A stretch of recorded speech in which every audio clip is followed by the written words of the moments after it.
Hello, I'm Gil Zilkha. Welcome back to my channel, Essential Classical Music, where we look at the best recordings of the classical music repertoire. This video is taken out of my larger video on best choral recordings. I hope you enjoy it. And so the first composer in the alphabet today is Johann Sebastian Bach. And what a place to start. I've talked in my other videos about how you have these epic groups of works within a composer's output that almost overshadows everyone else. Like, for example, with symphonies, you have Beethoven and Mahler. With orchestral tone poems, you have Richard Strauss. With chamber music, there's Brahms, also Schubert. And Beethoven, of course. And then solo piano music, you have Bach, Beethoven, Chopin. Solo vocal work, you have to look, of course, at Schubert. And really, when we come to choral music, I think in terms of the volume of output, Bach is really the giant. Part of this was because of his job. He was the music director at the St. Thomas Church in Leipzig for much of his life.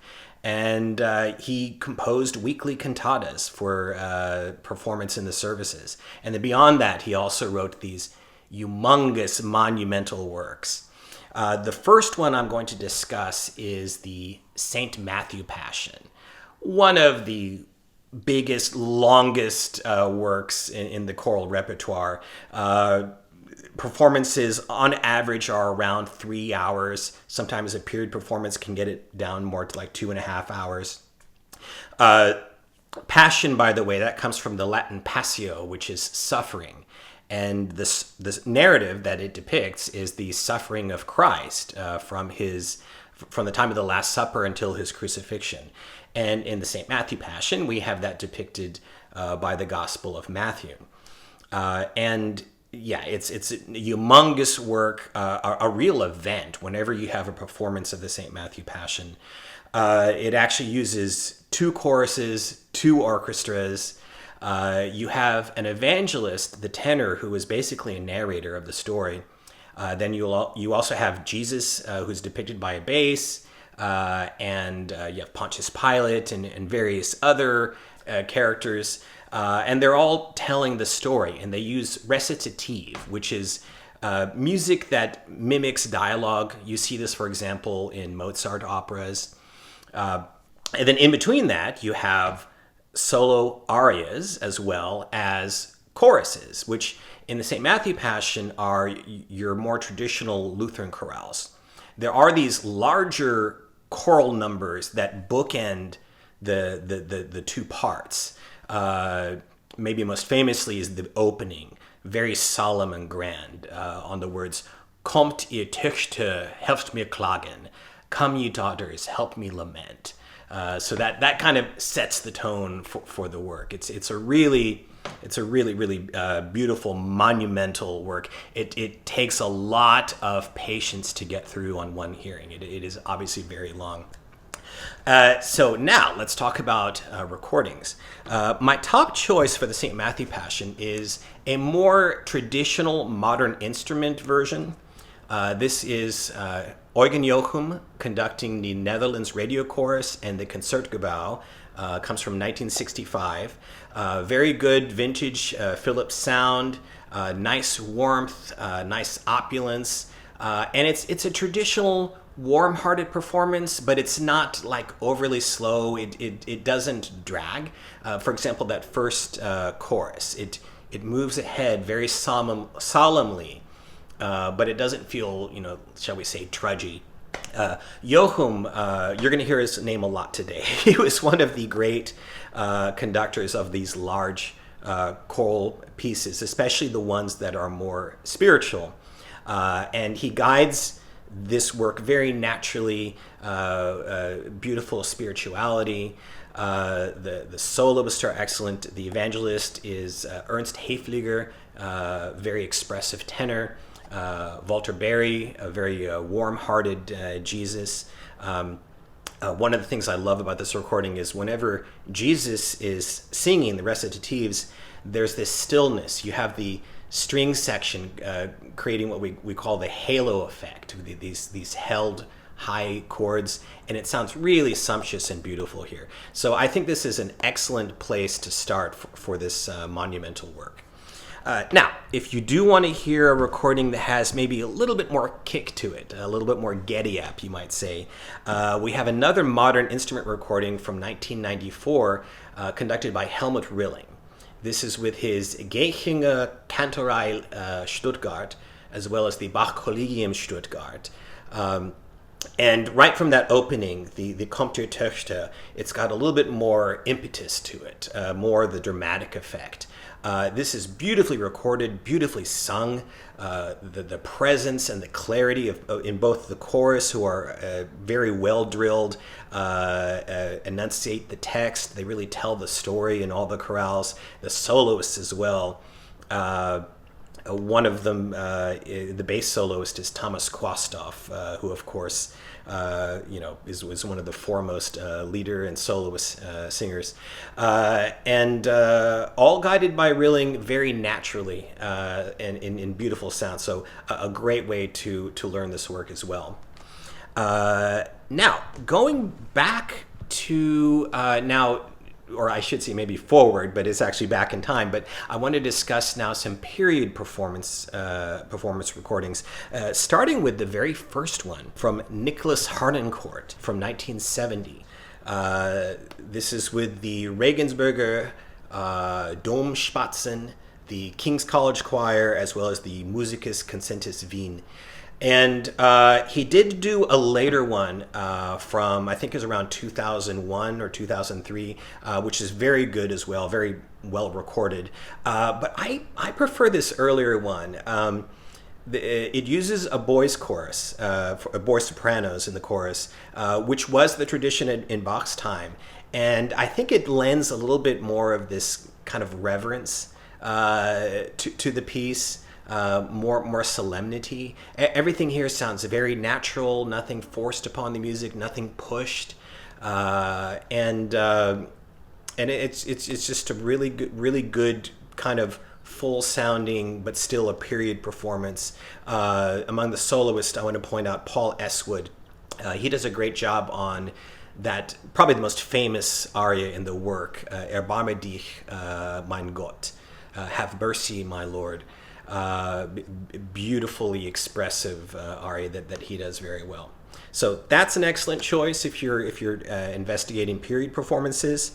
A little more than a decade later, in 1984, we had this one, Philippe Herreweghe and La Chapelle Royale and the Collegium Vocal Ghent. And this one, as you often see with Herreweghe's recordings, there's a nice warmth and beauty to it. It accentuates the solemnity, I would say. It's a little bit more gentle, and for this work in particular, I think that's an excellent way to go. It really draws you into the story, and it just sounds beautiful too.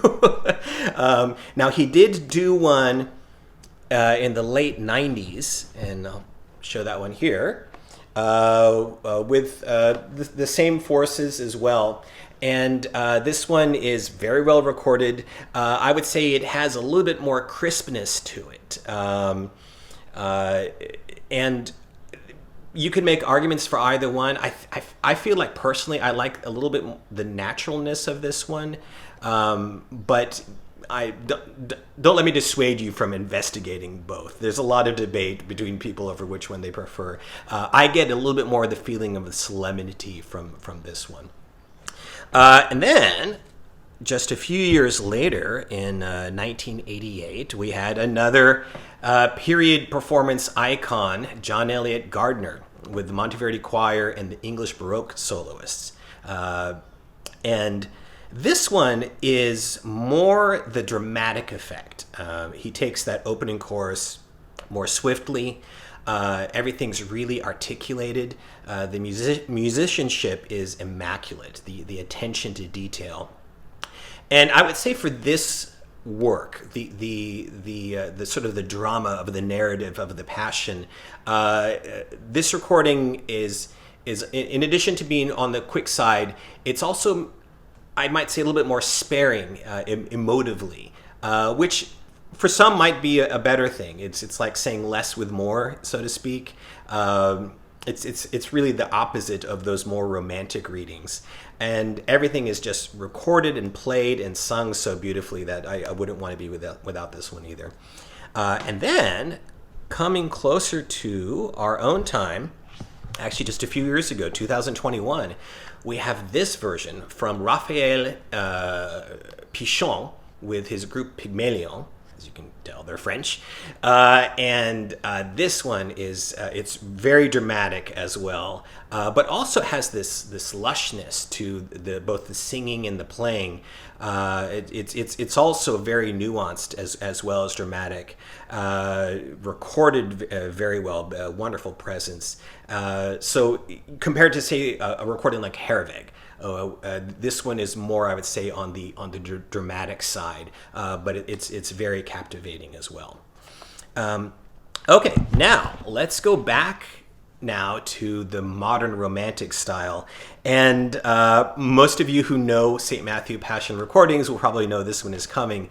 The Otto Klemperer recording with the Philharmonia Choir and Orchestra from 1961. This is kind of the old traditional classic. And I will say that for me, this one has always been a little bit of a challenge, right from that opening chorus, especially having performed it before and just knowing how the music goes. I always feel like it's like the carriage driver pulling the horse reins, because it just keeps, it almost feels like it's getting slower as it goes. But really that's more Klemperer's just very disciplined steadiness. So it can be a challenge, especially in a work this long. But I will say at the same time, there's this majesty and grandeur when you listen to the entire thing, which in this recording, I think it's closer to like about 3.5 hours. It really is powerful in its own way. It's like this big, long outpouring of sound. The Philharmonia chorus, they sing with passion. The soloists are wonderful. You have Peter Pears as the evangelist, so expressive. The dramatic Dietrich Fischer-Dieskau singing Jesus. You have Elizabeth Schwarzkopf and Christa Ludwig among the soloists. So it's famous for a reason, and it also has, I think, its place in the recording canon, just for that monumental vision that Klemperer brought to it, even if it being so slow that it can take some getting used to. Now, for another modern instrument version from just a couple years earlier, 1959, that is not quite so, you might say, monumental and romantic, I recommend this one. Mogens Wöldike with the Vienna Chamber Choir and Vienna State Opera Orchestra.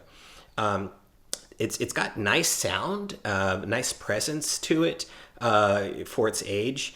And it's just this nice, warm-hearted, modern instrument, kind of, romantic sounding version, but not overly done.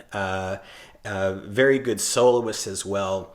So I would say this is sort of a traditional version that you also should investigate if you like that style. Then, going back further, now we have more of the unbridled romantic tradition, you might say. Wilhelm Furtwängler with the Vienna Singakademie and the Vienna Philharmonic from 1954. This is actually a live recording. It's recorded fairly well. The soloists definitely come across very clearly. It's only in the choruses that it's a little bit muddy. I remember hearing this recording in Tower Records back in the 90s, and I was kind of floored by what I was hearing. I was like, they let you do Bach like this? Because I just really loved it. It's so warm-hearted, beautifully and sensitively phrased. Every choral number, and the soloists are so expressive. Like, for example, Anton der Matte is the evangelist. He's also the tenor soloist. There's one solo that he does with the choir. Ich will bei meinem Jesu wachen. I will stand watch with my Jesus, which is really beautifully done. Very, very, very sublime, really. A younger Dietrich Fischer-Dieskau is again Jesus. And it's just I loved it. It for me, the telling of this dramatic story, it sort of lends itself to, in a sense, to that romantic tradition, as long as it's tastefully done. And I think that is what you get here. It is heavily cut, so it actually comes in at only 2.5 hours for that reason. One other of the performers I want to mention is Willy Boskowski, the longtime concertmaster of the Vienna Philharmonic. He plays that violin solo in that aria Erbarme dich. The violin sort of trades off with the alto, and that's really, really heart-melting in this version as well. However, if we really want to talk about romantic versions of the St. Matthew Passion, I have to go back to this one. Another live recording, 1939, Willem Mengelberg with the Amsterdam Toonkunst Choir and the Concertgebouw. This one, you get the full romantic rubato treatment. And I know that for some people, it's like, la la la la la, they can't stand it. And it's too anachronistic. But I'll give another personal story on this one. I back in the days before we had streaming and internet, really, in the 90s, I bought a version of this from a store in Germany. And I was in the airport, and I was listening to it on my CD, I don't know what it was called, a Walkman or whatever, my portable CD player. I actually listened to the entire thing in one hearing in the airport. I was transfixed by it. I really felt like it was so involved and so passionate. They've been performing this every year for 40 years. So they obviously knew it, and everything, like the chorales, for example, everything, every note meant something. Even if it doesn't sound like your traditional, more, I guess you might say, on the side of being metronomic as opposed to having flexible tempos. It obviously, everything was geared towards the meaning of the story and the telling of the story. The soloist too, the evangelist, Karl Erb, very expressive. Erbarme dich, I have to mention again, the alto soloist Ilona Durigo, as well as the violin solo. I can't remember who it was. I'm sure it wasn't Hermann Krebers, because I think this was a little before his time. But in any case, that is just, for me, it's just gorgeous. I think you even hear people in the audience sobbing at the time. But that's the point, is that they were telling this story in a way that was emotionally palpable and relatable. And if you don't respond to that, fine. But if you do, there's nothing wrong with that. I'm not a person, if you've gathered by now, I don't believe in strict orthodoxy in music. The whole point is entertainment, as well as reaching people in different ways. And if you like it, then it's good art. That's the whole point. The sound is not horrible. I mean, it is, especially in the chorus numbers. It's very kind of muddy. But it's clear enough to where you can enjoy it. That opening chorus is molto dramatic. Right away, I think you'll be able to tell whether you like this recording or not from hearing that. Thanks for watching. I wish you all a great day and happy listening.